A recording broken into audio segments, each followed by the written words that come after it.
Ciao a tutti and welcome to Donkey Stable, the English-speaking show for Società Sportivo Calcio Napoli. And on today's episode, we're reviewing Napoli's Europa League Leg 1 match against RB Salzburg. Coming up next.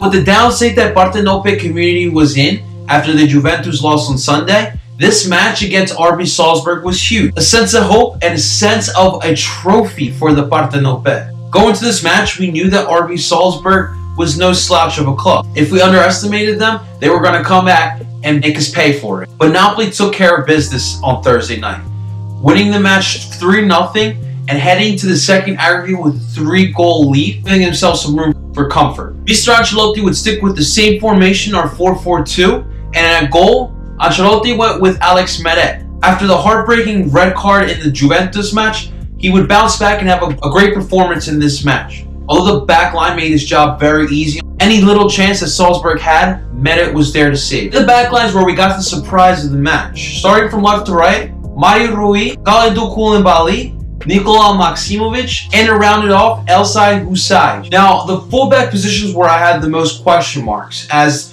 I mentioned in my preview video, the flanks for RB Salzburg were an area where Napoli had to take advantage of and attack from it. I said we should have went with some sort of combination of Gulam and Malkoui, but Gulam should have been out here on this pitch. Which raises a question for me is if Gulam is 100% fit.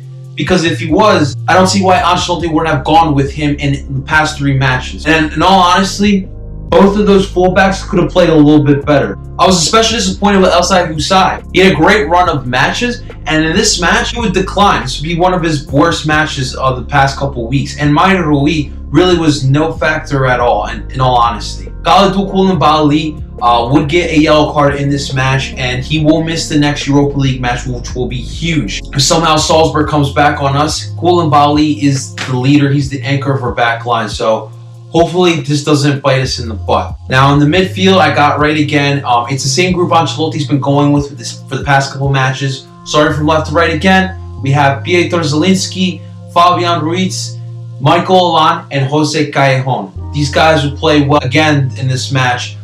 Zielinski and Fabian, great matches. Bravo ragazzis. They were fantastic. Michael Allan defensively, I felt like this was one of his better performances over the last couple matches. I felt like he was a more dominant force like he was in the beginning of the season. And up top, we saw Milik and Dries Mertens. It was a little shocker we didn't see Insigne here, but Insigne would come on in the second half.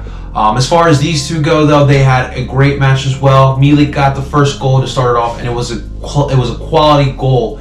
And Mertens, you know, he's Mighty Mouse. He's constantly chasing people. He's great on the high press.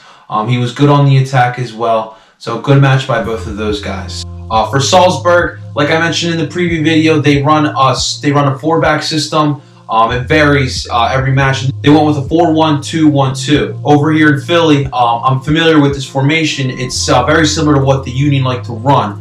Definitely a diamond midfield in the formation.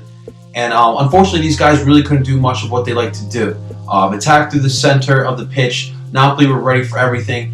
Especially Salzburg love for attacking open spaces. They know how to pinpoint those open spaces, and Napoli was not allowing that to happen at all. The goal scoring started, like I said, in the 10th minute by Arkadiusz Milik.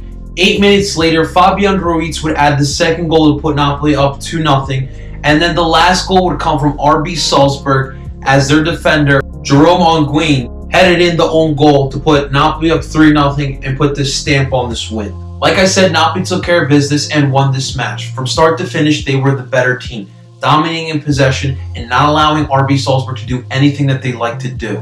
And like I mentioned, guys, this second leg against Salzburg is not going to be easy. Salzburg are a dominant team at home. It's going to be very important that Napoli go in that match with a clear head and continue doing what they've been doing. Next up for Napoli is Serie A play on Sunday as they travel to Sassuolo, hoping to get 3 points. Although Juve are up 16 points on us in the Scudetto race, It does not mean that Napoli do not keep the foot on the gas pedal. But guys, that's my leg one video of the Napoli RB Salzburg match. In the comments below, let me know what you guys think going forward for Napoli in Europa League. Of course, like the video and subscribe to the channel, as I plan on bringing you much more Napoli content. But of course, as always, Forza Napoli.